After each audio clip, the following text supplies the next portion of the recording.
सर्दियों के मौसम में खिली धूप वाले दिनों का मजा ही कुछ अलग होता है। ऐसे ही एक दिन साहिल स्कूल जाते समय बहुत उत्साहित था।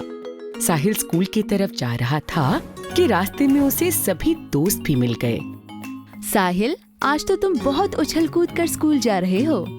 हाँ सबीना, आज स्कूल में बहुत मजा आने वाला है। ऐसा क्या होने वाला है? साहिल, क्या तुम आज की गतिविधि के बारे में उत्साहित हो? हाँ रोशनी, क्या तुम सबको याद नहीं? रोहित भैया ने कहा था कि हम सब आज बाहर बगीचे में जाकर गतिविधि करने वाले हैं। जैसे ही पहले पीरियड की घंटी बजी, रोहित भैया कक्षा में आए और उन्होंने सभी बच्चों से एक पंक्ति बनाकर बगीचे में चलने के लिए कहा।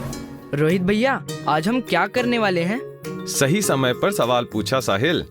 बच्चों, पहले यहाँ सभी एक गोले में बैठ जाते हैं।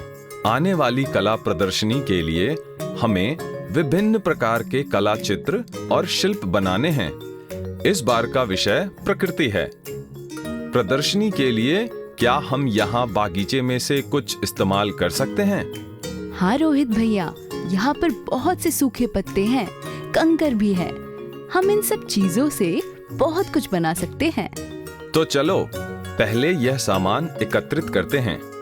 सभी मिलकर सूखे पत्ते और छोटे छोटे कंकड़ एकत्रित करने में जुट गए। रोहित भैया ने एक बड़ा सा टब लाकर बगीचे में रख दिया। सभी बच्चों ने चुने हुए सामान को टब में डालना शुरू कर दिया। रोहित भैया, इस टब में सूखे पत्ते, कंकर और मिट्टी मिश्रित हो गए हैं। हाँ, हमें कला वस्तुएं बनाने में परेशानी हो सकती है। हमें इन सभी पदार्थों को अलग अलग करना चाहिए। मुझे अमन का सुझाव अच्छा लगा। हम इन सभी पदार्थों को पृथक कर सकते हैं। भैया, पृथक क्या होता है?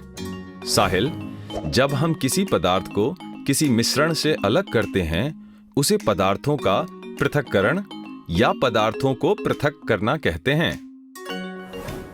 रोहित ने सोचा, ये बहुत अच्छा मौका है सभी से पदार्थों के पृथक्करण के बारे में बात करने का।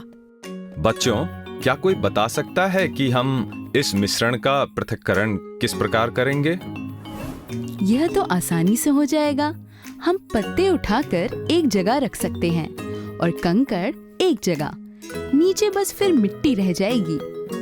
बिल्कुल सही कहा सबीना। क्या हम अपने आसपास कुछ और ऐसे उदाहरण ढूंढ सकते हैं जहां हम इसी तरह से पदार्थों का पृथक्करण कर रहे हो? हाँ, माँ जब बाजार से थैले में भर के सब्जी लाती है तो सारी सब्जियाँ एक साथ मिल जाती हैं। मैं थैले से निकाल कर उन्हें अलग अलग टोकरियों में रखती हूँ।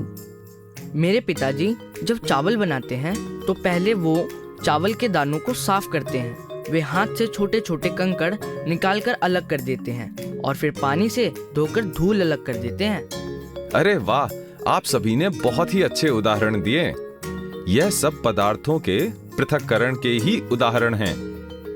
पदार्थों को पृथक करने की विभिन्न प्रक्रियाएं होती हैं, जिसमें से सबसे आसान है हस्त चयन की प्रक्रिया। इसका अर्थ है पदार्थों को हाथों से पृथक करना। पर क्या आप सोच सकते हो कि अगर पदार्थ सब्जियां या चावल के दाने ना होकर कुछ और छोटे आकार के पदार्थ हुए, तब हम उनका पृथक्करण किस प्रकार करेंगे? हाँ, मुझे मालूम है। जब पिताजी चाय बनाते हैं तो वह उसमें से चाय पत्ती को छानकर अलग कर देते हैं। तो आपको क्या लगता है, क्या यह भी पदार्थों को पृथक करने की विधि है? हाँ रोहित भैया, इसमें भी तो दो तरह के पदार्थों को अलग किया जा रहा है। फर्क सिर्फ इतना है कि एक पदार्थ द्रव्य है और एक ठोस। सही कहा सबीना। इस तरह जब छानकर पदार्थों को पृथक किया जाता है, उस प्रक्रिया को चालन कहते हैं। क्या कोई बता सकता है कि इस प्रकार की प्रक्रिया और कहां देखने को मिलती है? हाँ, जब हम रोटी बनाने से पहले आटे से अशुद्धियाँ छन्नी से अलग करते हैं। मैंने एक बड़ी सी चालन निर्माण स्थल पर भी देखी है। वह रेते में से कंकड़ को पृथक करने में मदद करती है। बहुत अच्छे। इसी तरह की अनेक प्रक्रियाओं द्वारा पदार्थों का पृथक्करण किया जाता है। ऐसी और क्या क्या प्रक्रियाएं हैं? पदार्थों को पृथक करने के लिए थ्रेशिंग या निष्पावन क्रिया का भी इस्तेमाल होता है। रोहित भैया ने अपनी मुट्ठी में टब में से कुछ कंकड़ निकाले। कंकड़ के साथ साथ कुछ रेत भी हाथ में आई। उन्होंने अपनी मुट्ठी खोलकर उस पर जोर से फूंक मारी और सारी रेत अलग हो गई तथा कंकड़ हाथ में रह गए। अरे वाह, ऐसा तो जब घर में गेहूं साफ करते हैं तब भी होता है। गेहूं के दानों को थाल में उछालकर फूंक मारने से उसमें मिली सारी मिट्टी निकल जाती है। और इसी प्रक्रिया को निष्पावन कहते हैं। जब दो अवयवों को पवन अथवा वायु की मदद से अलग किया जाए, उस प्रक्रिया को निष्पावन कहते हैं।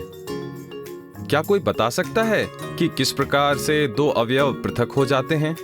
रोहित भैया, इसमें हवा की मदद से हल्के पदार्थ निकल जाते हैं और भारी पदार्थ वहीं ठहर जाते हैं। बिल्कुल सही कहा अमन। यह प्रक्रिया ज्यादातर फसलों में से अशुद्धियां निकालने के लिए इस्तेमाल में आती है। और थ्रेशिंग की प्रक्रिया क्या होती है? आपने गेहूं या चावल के खेत तो जरूर देखे होंगे। गेहूं या चावल के पौधों पर जो अन्न के दाने लगे होते हैं, उन्हें धूप में सुखाकर एक गट्ठर में बांधकर पीटा जाता है। इस दौरान अन्न के दाने पौधे से अलग हो जाते हैं। यह प्रक्रिया कभी कभी बैलों अथवा मशीनों की मदद से भी की जाती है। इसी प्रक्रिया को थ्रेशिंग भी कहते हैं। अरे वाह, आज की कक्षा में तो बहुत मजा आया। कला प्रदर्शनी का सामान एकत्रित करते करते हमने पदार्थों को पृथक करने की प्रक्रियाओं के बारे में जान लिया, जैसे हस्त चयन, थ्रेशिंग, चालन एवं निष्पावन।